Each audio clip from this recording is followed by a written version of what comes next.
بسم اللہ الرحمن الرحیم۔ السلام علیکم دوستو، میرے چینل اردو کہانیاں میں خوش آمدید۔ آج میں آپ کے لیے ایک سچی اور پراسرار کہانی لے کر حاضر ہوئی ہوں، تو چلیے کہانی شروع کرتے ہیں۔ دسمبر کی سرد شام تھی۔ میں اپنے ہسپتال میں بیٹھا مریضوں کا چیک اپ کر رہا تھا۔ اس دن سردی بہت زیادہ تھی، اسی وجہ سے مریضوں کی تعداد معمول سے کچھ کم تھی۔ میرا نام ڈاکٹر الیاس ہے۔ ان دنوں میری عمر 35 سال تھی اور شہر کا ایک معروف آرتھوپیڈک ڈاکٹر ہونے کی وجہ سے دور دراز علاقوں سے مریض میرے پاس آتے تھے۔ سردی کی شدت اور مریضوں کی کمی کے باعث اس شام میں نے سوچا کہ میں آرام کر لیتا ہوں اور اپنے اسسٹنٹ سے کہا، راشد، میں اوپر اپنے کمرے میں جا کر آرام کرنا چاہتا ہوں، تم سنبھال لینا۔ اگر خدا نہ خواستہ کوئی ایمرجنسی ہو تو مجھے بلا لینا۔ ابھی ہم باتیں ہی کر رہے تھے کہ ایک مریض آیا جو بیساکھیوں کے سہارے بہت مشکل اور تکلیف سے چل کر آ رہا تھا۔ اس کے ساتھ کچھ لوگ بھی تھے جو اسے سہارا دے رہے تھے۔ لباس اور شکل و صورت سے وہ کسی معزز اور امیر خاندان کے لوگ لگتے تھے۔ خیر، میں نے مریض کو ہمدردی سے میز پر لٹا کر اس کا معائنہ شروع کیا۔ دراصل اس کی ٹانگوں میں مسئلہ تھا۔ میں نے کپڑا ہٹا کر اس کی ٹانگیں دیکھی تو حیران رہ گیا۔ دونوں ٹانگیں مکمل طور پر جل چکی تھیں اور ان میں زخم تھے جن سے پیپ بہہ رہی تھی۔ بیچارہ مریض درد سے تڑپ رہا تھا۔ پوچھنے پر معلوم ہوا کہ ایک پانی کے تالاب میں سے کسی موذی جانور نے اسے کاٹا تھا۔ اس وقت ایسا مرض میں نے پہلی بار دیکھا تھا۔ اپنی پیشہ ورانہ صلاحیت اور اس کی پرانی میڈیکل ہسٹری سے میں اس نتیجے پر پہنچا کہ اس بیماری کا واحد حل دونوں ٹانگیں کاٹ دینا ہی ہے، ورنہ انفیکشن کا جسم کے بالائی اعضاء تک پہنچنا یقینی ہے، جس کا انجام جلد موت ہے۔ میں نے ان لوگوں کو کھل کر صورتحال سے آگاہ کر دیا۔ مریض، جس کا نام ثاقب تھا، بولا، ڈاکٹر صاحب، میرا تعلق بہت امیر فیملی سے ہے۔ میں نے اپنے علاج کے لیے ہر ممکن کوشش کی ہے، پیسہ پانی کی طرح بہایا ہے، اور پھر آپ کی شہرت سن کر میں بڑی امید لے کر یہاں آیا ہوں۔ میں آپ کو آپ کی سوچ سے بھی زیادہ فیس دوں گا۔ خدا کے لیے میرا علاج کریں۔ میں کسی صورت اپنی ٹانگوں سے محروم نہیں ہونا چاہتا۔ اگر ایک ٹانگ کا مسئلہ ہوتا تو بات اور تھی۔ پھر وہ پھوٹ پھوٹ کر رونے لگا۔ میں جانتا تھا کہ اس کا علاج ممکن نہیں ہے، اسی لیے میں ان کا پیسہ ضائع کروانا نہیں چاہتا تھا، مگر وہ لوگ کسی صورت نہیں مانے اور کچھ VIPs کی سفارشیں کروائی، جن کی وجہ سے بحالت مجبوری مجھے ثاقب کو ایک مخصوص کمرے میں داخل کرنا پڑا۔ میں نے اس کا علاج شروع کر دیا تاکہ کم از کم اس کی تکلیف کی شدت کم رہے۔ اس کا آپریشن بھی ممکن نہیں تھا۔ ثاقب ہر وقت تکلیف سے تڑپتا رہتا تھا۔ اعلیٰ اور جدید میڈیسن بھی فیل ہو رہی تھی۔ باقی مریض اس کی چیخو پکار سے پریشان ہو رہے تھے، مگر میں مجبور تھا۔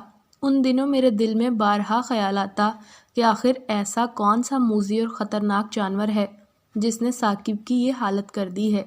اگر زہر پھیلنے کا معاملہ ہوتا تو ٹانگوں کے علاوہ دیگر جسمانی اعضاء متاثر کیوں نہیں ہوئے؟ بہرحال میں نے اس کے علاج کے لیے دیگر معروف اور سینئر ڈاکٹر سے بھی مشاورت کی، مگر کوئی حل نہ نکل سکا۔ روز بروز اس کی طبیعت خراب ہو رہی تھی، انفیکشن بڑھ رہا تھا، مگر ثاقب میری بات ماننے سے مسلسل انکاری تھا۔ ایک مریض کی وجہ سے میری زندگی اجیرن ہو گئی تھی۔ پھر میں نے اسے پیار اور ہمدردی سے قائل کرنے کی کوشش کی۔ میں نے اسے سمجھایا کہ بھائی، آپ کی بیماری کی کسی کو سمجھ نہیں آ رہی۔ تمام سینئر ڈاکٹرز حیران ہیں، کیونکہ ایسا کیس پہلے کبھی رپورٹ نہیں ہوا۔ ایکسیڈنٹ ہونا اور گولی لگنا تو معمولی بات ہے، مگر تمہارا کیس منفرد ہے، لہٰذا اگر مزید جینا چاہتے ہو تو میری بات مان لو۔ اگر خدا نہ خواستہ تم مر گئے تو یہ موت تمہاری خودکشی کے مترادف ہوگی۔ میری باتیں سن کر وہ گہری سوچ میں پڑ گیا۔ پھر قدرے توقف کے بعد بولا، ڈاکٹر صاحب، دنیا کے رنگ نرالے ہیں، لوگ بہت باتیں بناتے ہیں اور لوگوں کی زندگیاں اجیرن بنا دیتے ہیں، مگر اب مجھے لگتا ہے کہ میری موت قریب ہے۔ اب میں آپ کو ایک ایسا سچ بتاتا ہوں جسے سن کر آپ یقیناً حیران ہو جائیں گے۔ بچپن سے ہی مجھے جنگلات، محلات، پرانی عمارتیں اور قلعے وغیرہ دیکھنے کا بہت شوق تھا۔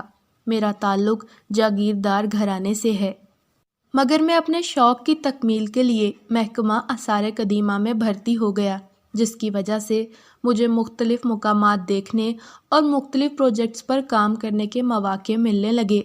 ایک بار 7 افراد پر مشتمل ہماری ٹیم کو ایک اسپیشل اسائنمنٹ کے سلسلے میں دور دراز علاقے میں جانا پڑا، اور ہم ایک لمبے اور خطرناک سفر کے بعد ایک ویران سے علاقے میں جا پہنچے۔ یہی ہماری مطلوبہ جگہ تھی۔ حکومت کی جانب سے ہمیں حکم نامہ ملا کہ اس جگہ ضرور کوئی اہم چیز دفن ہے، لہٰذا اس پر فوری کام شروع کیا جائے۔ وہ گرمی کا موسم تھا۔ انتہائی تھکا دینے والے سفر کی وجہ سے میری طبیعت تھوڑی خراب ہو گئی۔ ہمیں کوئی مناسب جگہ نہیں مل رہی تھی۔ آبادی سے بہت دور ہونے کی وجہ سے وہاں پیڑ بہت کم تھے، اسی لیے وہاں موجود قدرے بڑے اور بہت قدیم قبرستان کو ہی ہم نے غنیمت سمجھا، کیونکہ وہاں پر پرانے اور سایہ دار پیڑ موجود تھے۔ ہم نے اپنا سارا سامان ایک بڑے پیڑ کے نیچے رکھا جو قبرستان کے عین وسط میں موجود تھا۔ ہمارے آفیسر نے جلد کام کا سوچا اور سب کو تھوڑا آرام کرنے کے بعد تیار ہونے کو کہا۔ میری طبیعت خراب تھی، پورے جسم میں درد ہو رہا تھا، جیسے ہلکا ہلکا بخار ہو، اسی لیے میں نے ان سے کہا، آپ چلیے، میں تھوڑا مزید آرام کر کے آپ کے پیچھے آ رہا ہوں۔ وہ چلے گئے تو میں نے ایک کپڑا پیڑ کے نیچے بچھایا اور اس پر لیٹ گیا، البتہ ایک لوہے کی مضبوط سلاخ بطور ہتھیار اپنے پاس رکھ لی، تاکہ خدا نہ خواستہ کوئی جنگلی جانور وغیرہ حملہ کر دے تو اس سے بچاؤ کیا جا سکے۔ ٹھنڈی ہوا کی وجہ سے جلد ہی میں نیند کی وادیوں میں چلا گیا۔ تھوڑی ہی دیر گزرنے کے بعد اچانک کسی کی مجھے بچاؤ، میں مر گیا، مجھے بچاؤ آوازیں آنے لگیں، جیسے کوئی انتہائی تکلیف میں مدد کے لیے پکار رہا ہو۔ پھر جلد ہی آوازیں آنا بند ہو گئیں۔ میں نے اپنے ارد گرد اچھی طرح دیکھا، مگر وہاں دور دور تک کوئی نہیں تھا۔ اسی لیے میں نے اس بات کو اپنا وہم سمجھ کر ذہن سے جھٹک دیا اور دوبارہ سونے کی کوشش کرنے لگا۔ تقریباً 5-10 منٹ کے بعد وہی مردانہ آوازیں دوبارہ آنے لگیں، بچاؤ مجھے، بچاؤ میں مر گیا، بچاؤ مجھے میں برباد ہو گیا، ہائے افسوس مجھے بچاؤ۔ اس بار آوازوں کی شدت میں اضافہ ہو چکا تھا اور پکارنے والے کی آوازوں میں بہت تکلیف، کرب اور بے بسی کا اظہار واضح تھا۔ اس بار میں نے اس کی مدد کرنے کا ارادہ کیا اور آوازوں کی سمت بڑھنے لگا جو قبرستان کے شمالی حصے کی طرف سے آ رہی تھی۔ قبرستان میں گھاس اور دیگر جھاڑیاں وغیرہ کافی بڑھی ہوئی تھیں۔ میں نے گھڑی پر وقت دیکھا تو دوپہر کے 12 بج رہے تھے۔ ہر طرف ہو کا عالم تھا۔ میں جیسے جیسے آگے بڑھ رہا تھا، آوازیں بھی بلند اور واضح سنائی دینے لگیں۔ اب چیخوں کے ساتھ ساتھ کسی کے مارنے اور غصے سے کچھ کہنے کی آوازیں بھی آنے لگیں جو میری سمجھ سے باہر تھی۔ غور کرنے سے معلوم ہوا کہ یہ بھیانک آوازیں ایک پرانی قبر سے آ رہی ہیں۔ ایک بار تو خوف سے میرا پورا بدن لرز اٹھا، مگر میں نے ہمت کر کے دیکھا تو مٹی قبر سے تقریباً اتر چکی تھی۔ میں نے جرأت سے کام لیتے ہوئے قبر کھودی۔ نہ جانے اتنی ہمت مجھ میں اس وقت کیسے آ گئی۔ قبر کا اندرونی منظر دیکھ کر میرے اوزان خطا ہو گئے۔ بہت بھیانک منظر تھا، جو کہ کچھ یوں تھا، ایک مردہ بغیر کفن کے لیٹا ہوا ہے، جگہ جگہ سے اس کا جسم پھٹا ہوا تھا، کہیں کہیں گوشت اور زیادہ تر ہڈیاں ہی نظر آ رہی تھیں۔ ایک بہت بڑا ناگ اس کی گردن کے گرد لپٹا ہوا تھا اور وہ بار بار مردے کے دونوں کندھوں اور گردن پر ڈس رہا تھا، جبکہ ایک اور کالے رنگ کا خوفناک ناگ جو مردے کے پیٹ کے اندر موجود تھا، وہ منہ باہر نکال کر اس کے پیٹ اور ٹانگوں پر ڈس رہا تھا۔ لیکن سب سے خطرناک چیز جو میں نے دیکھی وہ ایک چوہے نما جانور جو مردے کی چھاتی پر بیٹھا ہوا تھا، جس کا سائز خرگوش جتنا ہوگا۔ وہ اس کی پیشانی اور دل پر اپنے نوکیلے دانتوں سے مسلسل حملے کر رہا تھا۔ وہ جیسے ہی حملہ کرتا، وہ مردہ شدت تکلیف سے تڑپ کر 1 فٹ اونچا اچھلتا اور پھر زمین میں دھس جاتا۔ نیز اس کے پورے جسم پر آگ لگ جاتی اور اس کی دل خراش چیخ و پکار سے ماحول انتہائی بھیانک ہو جاتا اور بے شمار عجیب و غریب کیڑے الگ سے اس کے جسم کو کھا رہے تھے، اور یہ سارا عمل مسلسل بغیر کسی وقفے کے جاری تھا۔ میں وہ حیرت ناک اور ناقابل فراموش منظر دیکھ کر فوراً وہاں سے بھاگ جانا چاہتا تھا، مگر نہ جانے کیوں میرے دل میں خیال آیا کہ شاید بارش کی وجہ سے قبر خراب ہو گئی ہے اور قبرستان اور جنگل کے کیڑے اور جانور قبر میں داخل ہو کر مردے کو تکلیف پہنچا رہے ہیں، لہٰذا میں نے مردے کو ان جانوروں سے چھڑانے کا فیصلہ کیا۔ اس وقت یہ بات خاص طور پر میرے ذہن سے مکمل طور پر فراموش ہو گئی تھی کہ اگر واقعی جانور باہر سے قبر میں داخل ہوئے ہیں تو مرنے کے بعد مردہ چیخ اور آوازیں کیسے نکال سکتا ہے۔ خیر، پہلے تو میں نے ان جانوروں کو مختلف طریقوں سے ڈرایا دھمکایا، مگر وہ ٹس سے مس نہ ہوئے۔ پھر میں نے لوہے کی سلاخ سے انہیں ڈرایا، مگر یہ ہر بار بھی ناکام رہا۔ بعد ازاں میں نے غصے میں آ کر چوہے نما جانور کو سلاخ سے مارنے کے لیے اسے ہوا میں بلند کیا تو اس نے تیز اور انتہائی لال آنکھوں سے مجھے گھورا، جو کہ بہت غصے میں دکھائی دے رہا تھا۔ پھر وہ مردے کو چھوڑ کر میری جانب بڑھا۔ اب میرے پاس وہاں سے بھاگ جانے کے علاوہ کوئی اور دوسرا راستہ نہیں تھا، لہٰذا میں سلاخ ہاتھ میں پکڑے تیز دوڑنے لگا۔ اونچی نیچی قبروں اور گھاس وغیرہ کی وجہ سے میرے لیے دوڑنا مشکل ہو رہا تھا۔ بھاگتے بھاگتے پیچھے مڑ کر دیکھا تو وہ جانور مسلسل میرا پیچھا کر رہا تھا، البتہ خوش قسمتی سے اس کی رفتار کافی کم تھی۔ دوڑتے دوڑتے اچانک ایک قبر سے ٹھوکر لگ کر میں منہ کے بل گرا، سلاخ بھی میرے ہاتھ سے چھوٹ کر دور جا گری۔ پیچھے دیکھا تو وہ مسلسل میرا تعاقب کر رہا تھا۔ میں نے جلدی سے سلاخ اٹھانا چاہی اور گھاس میں ہاتھ مارنے لگا کہ اچانک ایک باریک اور انتہائی گرم سانپ میرے ہاتھ میں آ گیا، اور خدایا میں مزید خوفزدہ ہو گیا۔ اسے فوراً وہاں پھینک کر بھاگ کھڑا ہوا۔ میں مدد کے لیے مسلسل اپنے ساتھیوں کو چیخ چیخ کر پکار رہا تھا۔ میں نے اس وقت سوچا کہ شاید میری موت کا وقت آن پہنچا ہے۔ زندگی تو بہت پیاری ہوتی ہے، اسی لیے مسلسل دوڑتا رہا۔ قبرستان سے باہر آ کر بھی اس نے میرا پیچھا نہ چھوڑا اور مجھے اپنی موت یقینی نظر آنے لگی، کیونکہ گرمی کی شدت کی وجہ سے میرا سانس جیسے رک رہا تھا، حلق خشک ہو رہا تھا اور اب مزید جد و جہد کرنا میرے لیے بہت مشکل لگ رہا تھا۔ کوئی راستہ نہ پا کر میں نے وہاں موجود پانی کے بڑے تالاب میں چھلانگ لگا دی، جو خلاف توقع کافی گہرا تھا۔ مجھے نہیں معلوم کہ میں نے پانی میں کیوں چھلانگ لگائی، بس موت سے بچنے کے لیے سب کچھ میں غیر ارادی طور پر کر رہا تھا۔ میرے دل میں یہ بات آئی ہوگی کہ شاید وہ جانور پانی میں داخل نہ ہو، مگر میرا یہ خیال بھی غلط ثابت ہوا، اور وہ تالاب میں بھی داخل ہو گیا اور میری جانب بڑھنے لگا۔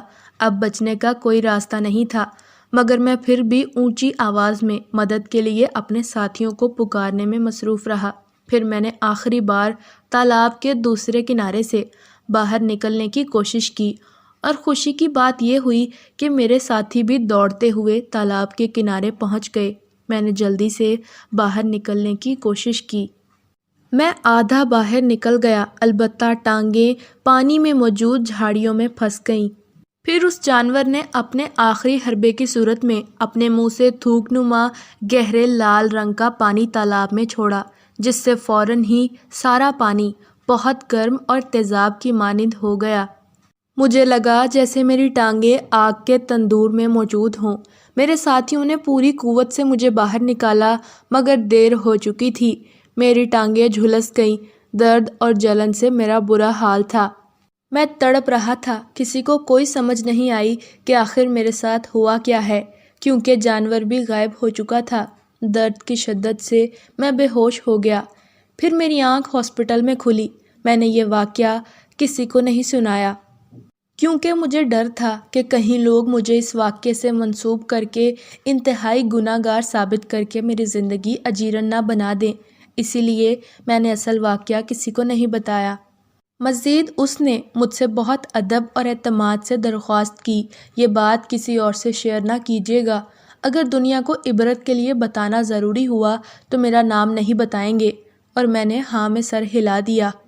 اس کی مکمل بات سننے کے بعد میں اس مسئلے کو کسی حد تک سمجھ چکا تھا، اور میں نے فیصلہ کیا اپنے پیر و مرشد صاحب سے رابطہ کر کے ایک آخری کوشش کر لینی چاہیے، ہو سکتا ہے کہ کوئی روحانی علاج ممکن ہو۔ پھر میں نے شاہ صاحب کو ہاسپٹل آنے کی دعوت دی، جو کہ انہوں نے قبول کی۔